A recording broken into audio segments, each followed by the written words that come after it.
Καλησπέρα σας, καλώς ήρθατε.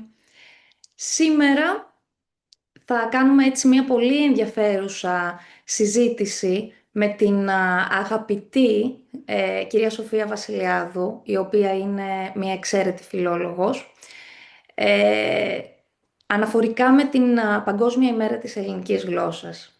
Συνήθως, κάθε 9η Φεβρουαρίου, η συζήτηση για την ελληνική γλώσσα στρέφεται στο παρελθόν. Στεκόμαστε δηλαδή στην ιστορία της, στον πλούτο των λέξεων και στην ομορφιά της αρχαίας κληρονομιάς μας. Σήμερα όμως θέλουμε να κάνουμε κάτι διαφορετικό. Θα κοιτάξουμε μπροστά. Μαζί λοιπόν με την εκλεκτή συνάδελφο φιλόλογο, την κυρία Σοφία Βασιλιάδου, θα αναρωτηθούμε πώς μπορεί να υπάρξει και να λειτουργήσει η ελληνική γλώσσα σε ένα κόσμο ο οποίος αλλάζει με ηλικιώδεις ταχύτητες. Σε ένα κόσμο που η τεχνητή νοημοσύνη, όπως ξέρουμε πάρα πολύ καλά, επεκτείνεται, πλέον μετασχηματίζει την καθημερινότητά μας και σε πολλές περιπτώσεις δυστυχώς πια αρχίζει να υποκαθιστά την ανθρώπινη παρέμβαση. Αυτό λοιπόν που πρέπει να αναρωτηθούμε σήμερα περισσότερο από ποτέ, με αφορμή την Παγκόσμια Μέρα της ελληνικής γλώσσας, είναι αν τελικά η ελληνική γλώσσα, η γλώσσα μας, έχει θέση σε αυτό το ψηφιακό μέλλον. Εμείς πιστεύουμε πως η γλώσσα μας, η ελληνική, δεν είναι ένα μέσο επικοινωνίας μόνο, είναι ένας κώδικας σκέψης, είναι μία δομή ακριβίας και ίσως, θα τολμούσαμε να πούμε, είναι και πιο απαραίτητη από ποτέ, ειδικά τώρα που η σκέψη μας έχει αρχίσει να γίνεται όλο και πιο βιαστική. Από τους αλγόριθμους και την βιοειθική μέχρι και την ανάγκη για την τήρηση του μέτρου και την τήρηση αξιών στα ψηφιακά συστήματα, η γλώσσα μας πιστεύουμε ακράδαντα ότι παραμένει η πρώτη ύλη της γνώσης. Γιατί τελικά το ερώτημα δεν είναι και δεν θα πρέπει να είναι αν η ελληνική γλώσσα έχει μέλλον, αλλά αν το μέλλον μπορεί να υπάρξει χωρίς τη γλώσσα μας η οποία νοηματοδοτεί τον κόσμο μας. Γι' αυτό λοιπόν έχουμε εδώ την κυρία Βασιλιάδου. Καλώς ήλθατε για να μας εξηγήσει τα πάντα γύρω από αυτό το θέμα. Καλώς ήρθατε κυρία Βασιλιάδου. Καλώς σε βρίσκω, Σόνια. Πράγματι είναι μια πολύ χαρούμενη ευκαιρία να συνεργαζόμαστε και να μιλάμε για την ελληνική γλώσσα που όλοι αγαπούμε και που εμείς έχουμε αφιερώσει και ένα πολύ μεγάλο μέρος της επαγγελματικής μας δραστηριότητας αλλά και της ψυχής. Θεωρώ ότι έθεσε σε ένα πάρα πολύ σωστό προβληματισμό για να δούμε κάτι καινούριο σε σχέση με την τεχνητή νοημοσύνη και την ψηφιακή εποχή. Πράγματι η ελληνική γλώσσα, όπως και εσύ ανέφερες, δεν είναι ένα απλό μέσο επικοινωνίας. Δεν είναι μόνο λέξεις και κανόνες γραμματικής, όπως συνήθως διδάσκουμε στα παιδιά, στα σχολεία, όχι βέβαια εμείς ως εμπνευσμένοι νομίζω φιλόλογοι, αλλά ίσως κάποια πιο παροχημένα εκπαιδευτικά σχήματα. Η ελληνική γλώσσα είναι ένας τρόπος σκέψης με δομή, διάβγεια και σαφήνεια. Η ελληνική γλώσσα μας κάνει να σκεφτόμαστε καθαρά λόγω της σύνταξής της, των πτώσεων, των χρόνων, των εγκλήσεων. Μας επιτρέπει να διακρίνουμε καθαρά το αίτιο από το αποτέλεσμα, το υποκείμενο από το αντικείμενο, το πιθανό από το βέβαιο, ανοίγοντάς μας συγχρόνως πάρα πολλούς ορίζοντες. Ακριβώς, και να τονίσουμε σε αυτό το σημείο πιο πολύ για τους θεατές, τηλεθεατές, ότι αυτό δεν είναι καθόλου αυτονόητο. Έτσι δεν είναι. Γιατί Έτσι. σήμερα, όπως ανέφερα και στην έναρξη της συζήτησής μας, ζούμε σε έναν κόσμο όπου η σκέψη μας έχει αρχίσει να γίνεται βιαστική και δυστυχώς σε πολλές περιπτώσεις και πρόχειρη, ειδικά στα παιδιά μικρότερης ηλικίας, στους μαθητές, όπου δεχόμαστε πάρα πολλούς περισπασμούς, η προσοχή μας φεύγει πολλές φορές, που είναι δυστυχώς πάρα πολύ δύσκολο να εστιάσουμε σε κάτι, ειδικά όταν αυτό το κάτι απαιτεί κριτική σκέψη. Η τεχνητή νοημοσύνη όμως, που έχει αρχίσει και αποκτά πολλούς οπαδούς, Ακόμα κι αν είναι τεχνητή, είναι κάτι που χρειάζεται δομή, χρειάζεται σαφήνεια και φυσικά κανόνες. Και σε αυτό το σημείο λοιπόν η γλώσσα μας, η ελληνική γλώσσα, έχει πολλά να προσφέρει, όχι μόνο σε μας που είμαστε οι χρήστες, αλλά και στα ψηφιακά συστήματα. Έτσι δεν είναι? Ακριβώς. Ναι. Και μάλιστα αξίζει να τονίσουμε εδώ κάτι πάρα πολύ σημαντικό.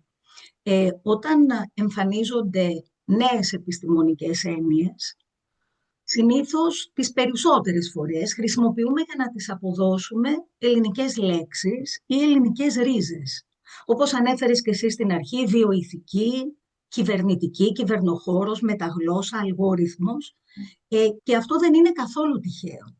Η ελληνική γλώσσα έχει μία απίστευτη ικανότητα να χτίζει καινούργιες έννοιες, συνδυάζοντας απλές λέξεις και δημιουργώντας σύνθετες. Γιατί η γλώσσα μας, η ελληνική γλώσσα, από τα πρώτα της βήματα ήταν το όχημα της έκφρασης ιδεών αφηρημένων, πολύ ουσιαστικών, όπως είναι η γνώση, η αλήθεια, η ψυχή, το είναι.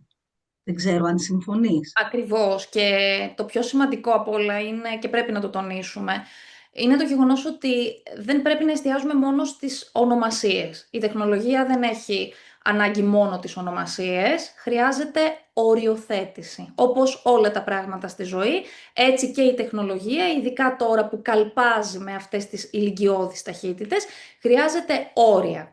Γι' αυτό λοιπόν είναι πολύ αναγκαία, είναι επιτακτική ανάγκη πια να υπάρξει η ηθική της τεχνητής νοημοσύνης.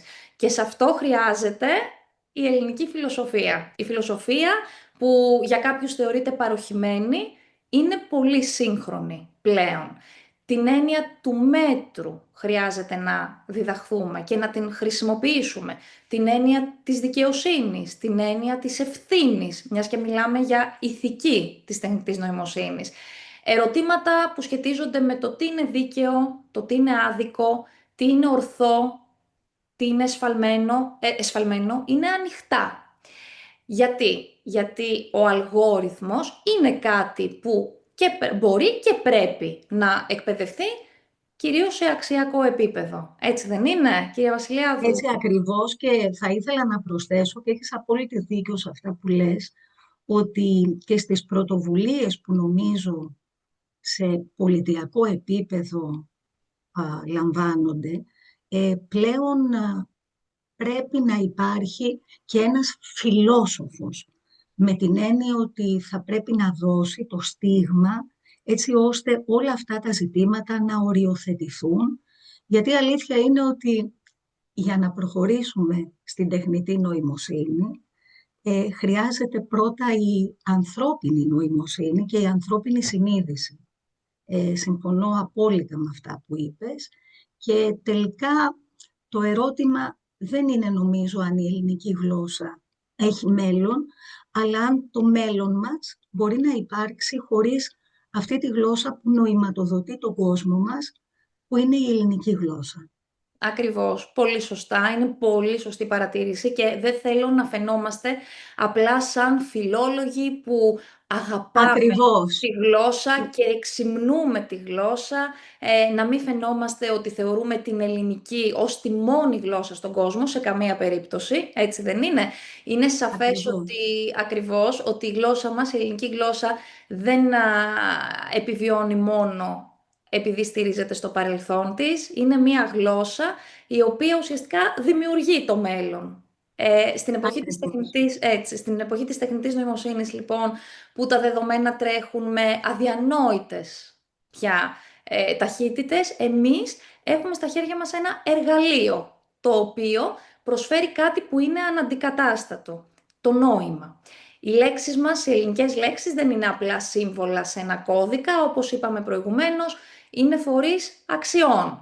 Είναι το μέτρο, δεν είπαμε πριν για οριοθέτηση, είναι το μέτρο που τόσο χρειάζεται η τεχνολογία για να μπορεί να παραμείνει στην υπηρεσία του ανθρώπου. Γιατί η τεχνητή νοημοσύνη είναι το εργαλείο, αλλά όπως πολύ σωστά είπατε και πριν, η ανθρώπινη νοημοσύνη είναι εκείνη που αποτελεί το κλειδί ουσιαστικά για να υπάρξει αυτό το μέτρο.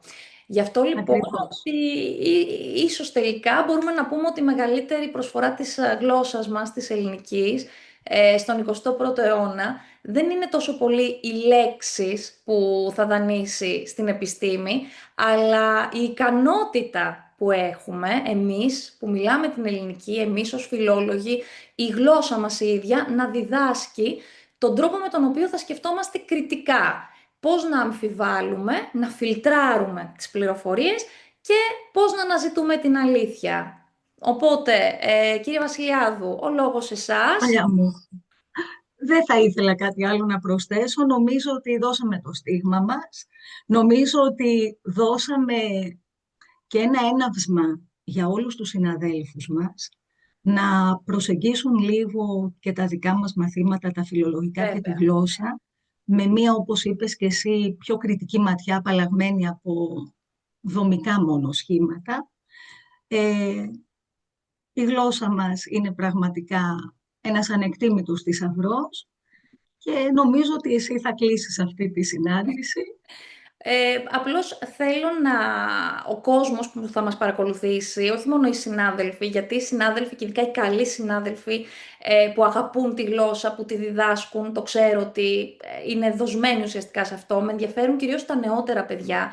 Δεν θέλω Μμμ. να αλλοιώνονται, δεν θέλω να ξεχνούν ότι όλα είναι σημαντικά, αλλά η γλώσσα μας είναι πιο σημαντική. Και ότι έχουμε την τύχη να την μιλάμε, έχουμε την τύχη να επικοινωνούμε με τον κώδικα αυτό και θέλω να τη γιορτάζουμε όχι μόνο κάθε 9η Φεβρουαρίου, αλλά κάθε μέρα να καταλάβουμε την αξία της. Αυτά, να πούμε Πολύ χρόνια σωστά. πολλά στην ελληνική Χρόνια μας πολλά. γλώσσα και εις το επανειδήν εμείς, κυρία Και στο Βασιλιάδου. επανειδή. Να είστε Έτσι, καλά, πολύ να είστε ωραία. Και καλά, να εσύ, είστε Σόνια μου, και καλά. εσύ. Θα τα ξαναπούμε. Καλή συνέχεια. Καλή συνέχεια.